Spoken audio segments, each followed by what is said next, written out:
I took Sara Blakely's Masterclass on self-made entrepreneurship. Hey, what's up you guys? I'm Sara Lubratt, and today we are going to be talking about what I learned when I took Sara Blakely's Masterclass. I approached this class as somebody who wants to be a creative entrepreneur and is working towards and working on being a self-made entrepreneur and creative entrepreneur. And so I thought that Sara Blakely, who in 2012 became the world's youngest female self-made billionaire, would be a good place to start. This masterclass is about 3.5 hours long, and I watched it over the span of 2 days, but I was enthralled and wanted to keep watching. For those that might not know who Sara Blakely is, in 2012 she became the world's youngest female self-made billionaire, primarily from the company that she founded, which is Spanx. So before we get into talking about Sara Blakely's masterclass today, I would really appreciate it if you could give this video a big thumbs up, because it really supports my channel by telling the YouTube algorithm that you liked my video and that someone else might too. And now without further ado, let's get into talking about what I learned from taking this masterclass. This masterclass starts off right away with talking about purpose, what is purpose, how to find your purpose, and it kind of uses purpose to then start the entrepreneurship cycle. Because if you know what you're passionate about, if you know what your purpose is, then that can help lead you to what you're supposed to be doing. Purpose is simply three things. It's the intersection of what do you enjoy, what are you good at, and how do you want to serve the world? So by using those three questions, what do you enjoy, what are you good at, and how do you want to serve the world, that will kind of start leading you towards finding out what your purpose is and how best to articulate what your purpose is. And then once you find that purpose, it's very important to stay connected to the why that purpose is so important to you. Ideas are gifts from the universe. Every time I have them, I capture them right then.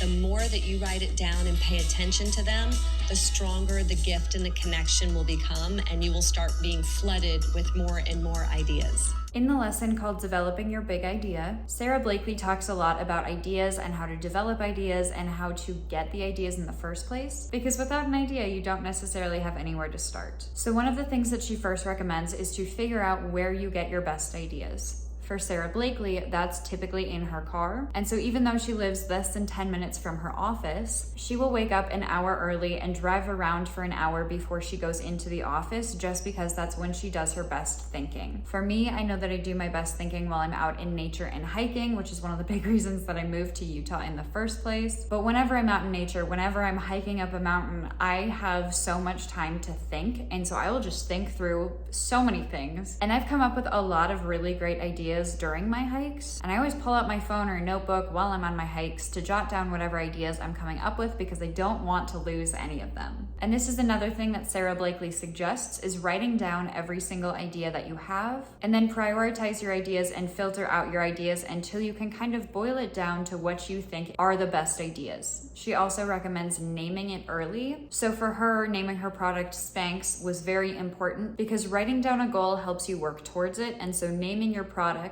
is part of working towards that, because you wrote it down and now you have a goal to be working towards. I'm an author, and so it's helpful for me to name my books, even though I give them placeholder titles that are often just the abbreviations of the original concept. So for example, the main book that I'm working on right now, I call Project DE. DE stands for what the original concept was, but in naming this book, I gave it Merit. When you have an idea, it's very important to know the competition. So doing a search, to find out, does this idea already exist? But to find out, I always write down what are the 3 closest products to this idea that exist. What do I like about them? What don't I like about them? And how am I different? Differentiation is one of the biggest, most important aspects of being an entrepreneur. A great test to do for yourself is look in the mirror and say, why am I different? Why is my product different? Why is my company different? Why is my idea different? Why am I different? Be able to answer that question in a minute or less. Be very convincing. Don't use words like maybe, like, I think. Change them to I know, I believe. You get this one shot with whoever it is along the way. You got to make it easy for them. Here's what I am, here's why I'm different, and here's why I'm the best option. In entrepreneurship, you have to know how to pitch yourself, and Sara Blakely highlights that what makes you different is what you should focus on during your pitch. In this masterclass, there's a whole lesson called the Entrepreneurial Mindset, and the gist of it is that you get to choose how you think, and you get to choose how your mindset works. And that all comes from self-talk. I mean, you have to be your own coach. You have to give yourself your own pep talks. You have to tell the negative voice to, go away when it's happening, because it will happen. The voice that's telling you you're not good enough, you're not smart enough, you don't know what you're doing, the big guys are so much more powerful than you'll ever be. That's noise. What are you creating? How are you delivering it? What are you going to do to serve the customer is what is going to be your anchor. When that gets cloudy, then that's a self-doubt you need to listen to. That's a something going, wait a minute, something's not quite right here.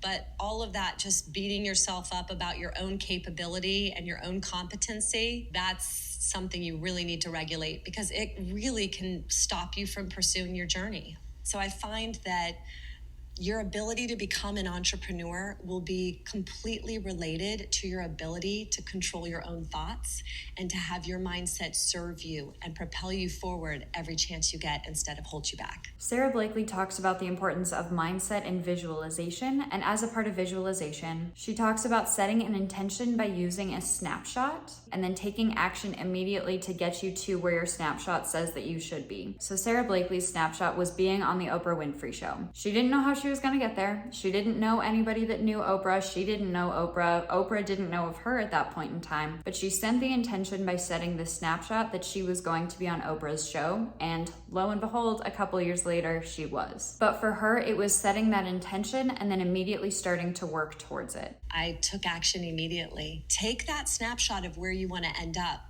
and then you will subconsciously, without you even realize it, start making decisions that get you to that snapshot. So are you sitting at a table with world leaders? Are you sitting on a balcony covered with bougainvillea that's growing on the vine looking out over the ocean? Or are you, in my case, sitting on the Oprah show and talking to her about something?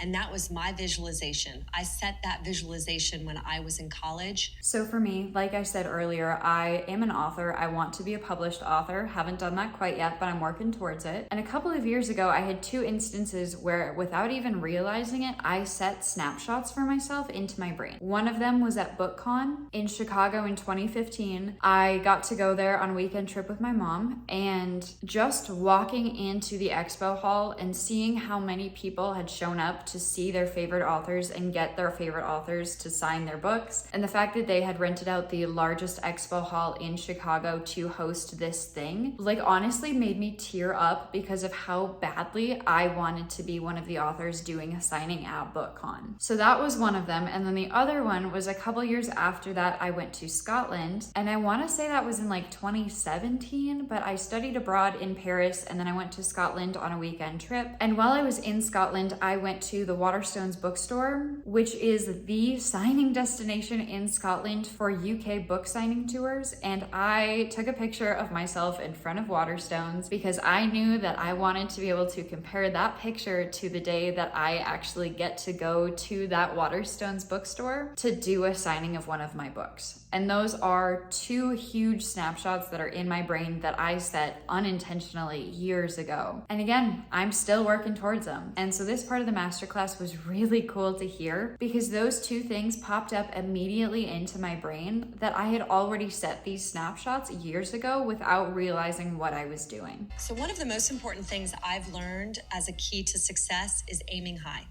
Now that sounds really cliche, you've heard it before, but it is so true. And one example that happened to me that was so poignant on aiming high and the importance of aiming high was I was on a reality show with Sir Richard Branson, and it was half business challenges and then half these crazy physical stunts that you had to do if you didn't make the business challenge.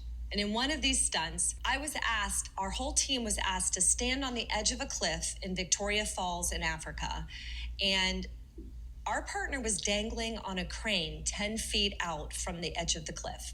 And each one of us had to go to the edge of the cliff and jump. And we were not allowed to run. We had to stay stationary and jump into our partner's arms, who was dangling there ready to catch us. You either made the jump and they caught you, or you missed and you fell 380 feet on a bungee cord. And right before I jumped, I looked out at my partner, and I did not aim for him. I aimed for a pulley that was about 3 feet over his head. I was one of the only people to make the jump. When we were all done and we're sitting on the edge of the cliff afterwards and everyone was comparing notes, they said, Sara, how in the world did you make that jump? You're not the strongest. You're not the tallest. Half the guys didn't make the jump. And I figured out that it was simply where I was aiming. Because I was aiming higher, I landed at my buddy's waist and he caught me. And everyone else aimed for his eyes and they landed at his feet and he missed them. Aim high. People don't set their goals high enough. Sara Blakely strongly suggests managing self-doubt by visualizing and by being positive and changing your mindset to be more positive, looking for lessons in challenging times and how you can learn from those things and how you can use that to adjust and how you need to tweak things in order to get back on track. She also talks about visualizing what you want. We already talked a little bit about that, and one of those things is aiming high. She says that most people don't aim high enough, and therefore when you don't hit your goals, you fall underneath them. So if you set goals like here and you don't hit them, you fall down here. But if you set your goals up here, you're more likely to end up higher just because of what you originally set your goals to be by aiming higher. She also said that you only fail if you don't try, which is very, very true. And I have a quote that's similar-ish to that on my writing board here. I don't know if you can see that or not, but it says, it's not that successful authors never fail, it's that they never give up. I'm gonna tell you something. I pretty much can tell you that every person in their life has had $1 million idea. No doubt. No doubt. It's just, you're going to take action? That's the big difference. Do you want to do something about it? Everyone has $1 million idea. It's just whether or not you're going to act on it. What Sara Blakely did for Spanx and what she recommends doing is focusing on building the product or whatever you're working on, selling it, and then building the awareness. That's what worked for Spanx, and that's what she recommends. So if you hear no, and if you hear this is a crazy idea, take it as a compliment. I mean, you've got 3 things going for you. Your enthusiasm, you, and your persistence. It's very normal to get down on ourselves when we hear no, but Sara Blakely believes in taking no as a compliment because it means that you've come up with something new or different. This phrase that I always said and I continue to say, which is we put a man on the moon.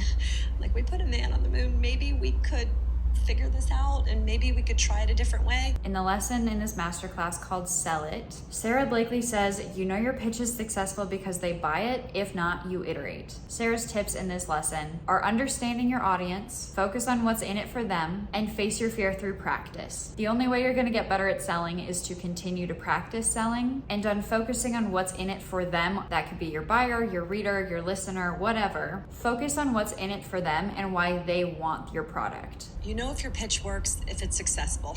It's that simple. Did you get the order? Did you get the business? Are they buying? Are they showing up at your door? And if they're not, here's the beauty of sales and what you're doing. You iterate.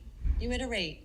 What you said may not be quite right, or maybe you're not addressing the heart of the issue the right way, or maybe you're not articulate enough in how you're solving their problems. And so it's a work in progress. It's something that you can be finessing and changing and getting better at all the time. In building awareness, Sara Blakely suggests always thinking about it from the other person's perspective. She asks herself the question, how would I want to be pitched this? In building awareness, she has several tips. Be vulnerable, lead with a story, speak to the customer, use humor, be different, prioritize PR, leverage each and every endorsement, use social media strategically, and under-promise and over-deliver. The next lesson was on pricing and positioning, and as somebody who is working on becoming a creative entrepreneur, I thought that this lesson was very interesting because it's all about pricing your product correctly, whether your product is a service or an actual product, and it's about the 4 P's is what she says: product, price, placement, and positioning. And as a part of pricing, she also warns against sales pricing. And so by going on sale occasionally, you sometimes train your customer into thinking that you will be going on sale again. So they will wait until your product or your service is cheaper to buy it. So she said that she has only ever used very strategic sales as a part of Spanx, and as much as possible has not let her products go on sale because she doesn't want to devalue her product. Spanx has now clearly grown into into a billion-dollar product. And so this masterclass has a whole lesson on hiring and building a culture within your company. I don't know at one point in the future or if ever I will ever be hiring an assistant or anything, but how cool would that be? Hiring an assistant, hiring a manager, that would be just so cool. We're not there yet, but maybe. But she suggests hiring for your weaknesses first, figuring out what you're good at and figuring out what you're bad at, and then hiring someone else who's good at your weaknesses. She also suggests hiring a better culture fit over experience. She said that experience can be learned, but if somebody is not a good fit at the company, they're not going to last long. However, if somebody is a good fit at your company or working with you, they are much more likely to stick around for the long term than somebody who has a lot of experience but isn't a good fit. She talks about empowering her team and setting clear goals so everybody's on the same page, as well as hiring slow and firing fast to make sure that the company culture stays healthy and consistent. She also suggests establishing a philanthropic purpose within your company, and apparently within Spanx, she gives, I think it's once a year or at least once a year, where she gives everybody a day to go out and volunteer and give back to their communities. And I think that there's something really powerful in that, tying back into someone's surroundings. And as much as I loved this entire masterclass, I think that the last lesson, called Sara's Survival Guide, was the most helpful lesson of like the 14 or so. Yeah, 14 lessons within this 3.5-hour masterclass. Just because it was filled with so many nuggets of information and helpful tips and tricks. And so we're gonna go through some of those now.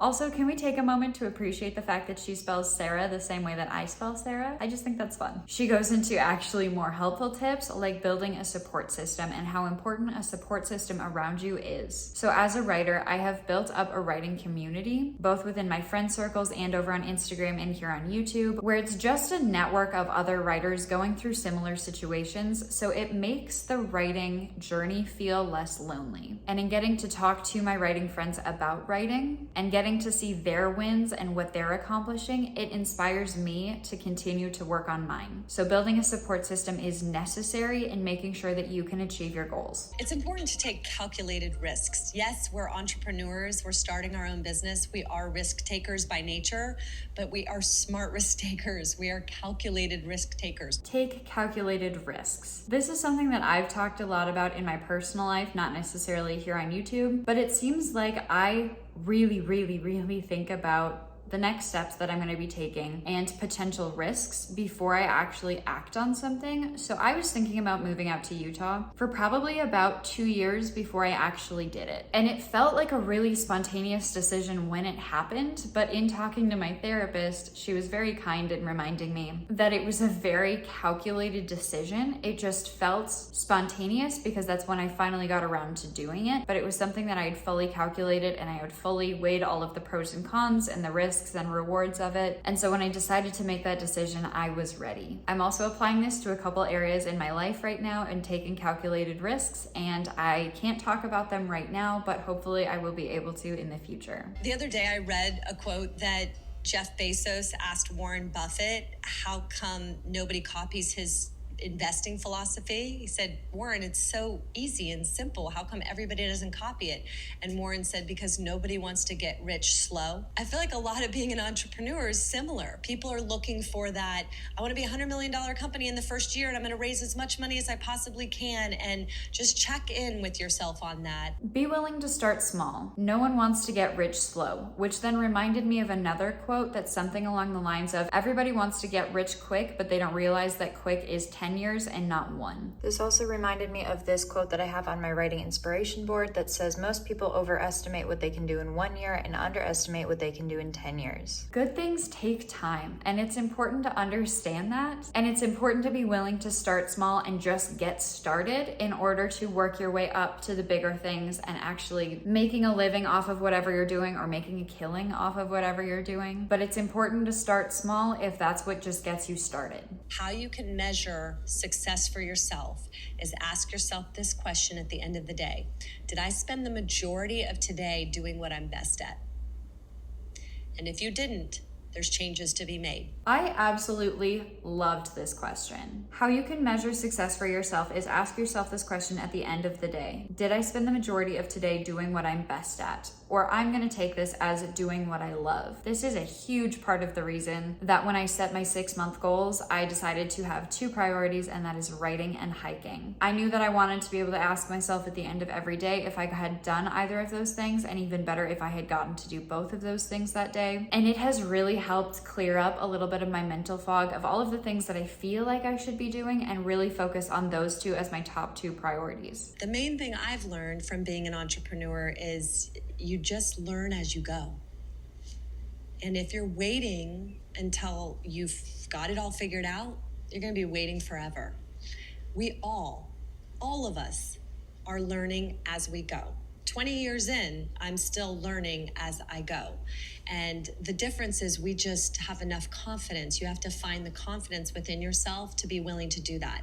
Because if you think about life, we're all doing things that we were taught.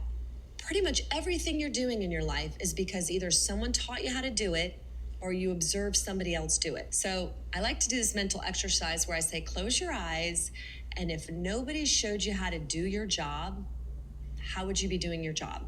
And just spend time in that space. Entrepreneurship, my friend Reid Hoffman said it, who I love, who created LinkedIn.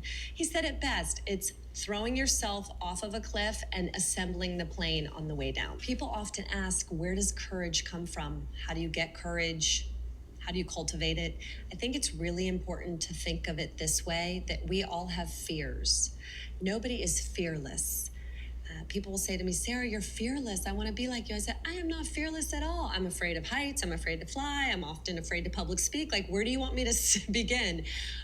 But I'm courageous. And then they say, well, how do you get courage? For me, courage comes from gratitude.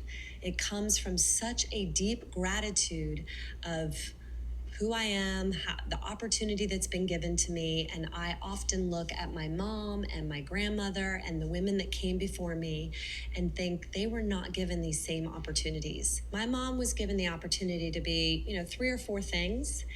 And I was born in the right place at the right time. And that I give so much gratitude for. And that propels me forward and makes me want to get up each day. And that's a lot of where my courage and my drive come from. And it's amazing what you will find yourself able to do when you make your journey about something bigger than yourself. Courage comes from gratitude. I thought that this was such a beautiful statement, and it really made me feel really good that I do prioritize journaling occasionally. And one of my biggest things when I journal is taking some time to kind of ground myself and give gratitude first. So my intention is to sit down when I start journaling and write out at least 5 things that I'm grateful for. And it's very often things like, I'm grateful that I get to be creative. I'm grateful that I'm in a place where I get to go hiking on the weekends. Things like that that really help ground me, so that then I feel really, really good. Because with starting with that gratitude, it really grounds me and prepares me for either journaling about or going to be tackling that day. Learn as you go. I loved that she just threw herself in and then figured it out from there. And she said that the founder of LinkedIn basically did the same thing. Throw yourself off a cliff, build the plane on the way down. You just have to start. You can learn later. You can learn as you go. And that has definitely been a huge thing with writing a book, is you just kind of have to start writing, and in writing you will learn things. And as you continue to write, you will be taking in information from other sources that will help you learn how to write better. And it kind of seems like that goes for pretty much every area of business and entrepreneurship and creative endeavors. Every journey is unique, and I believe what's unique about mine specifically is that I'm so self-taught, and that I own 100% of my business still to this day, that I grew it with $5,000 in savings, and I've been self-funded from the start, that I grew a global brand without advertising for the first 16 years, all through creative marketing tactics and also being authentic and vulnerable and connecting with the consumer in a really genuine way. I invented something that didn't already exist. I identified white space. I wrote my own patent. I put something out into the world. And then I ended up defining and creating a whole new category. So with $5,000, I created a product that didn't exist, but I then also launched a brand that became a global brand and something that women around the world love.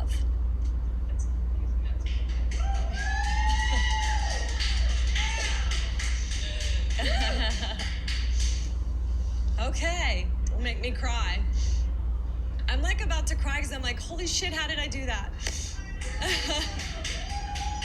I'm actually getting emotional because I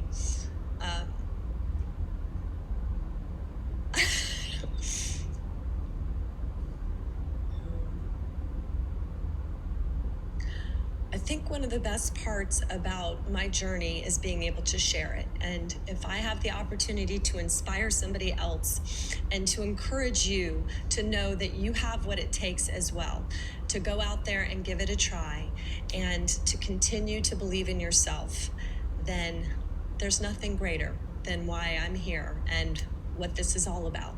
Let my journey be an example to you that if I can do it, so can you.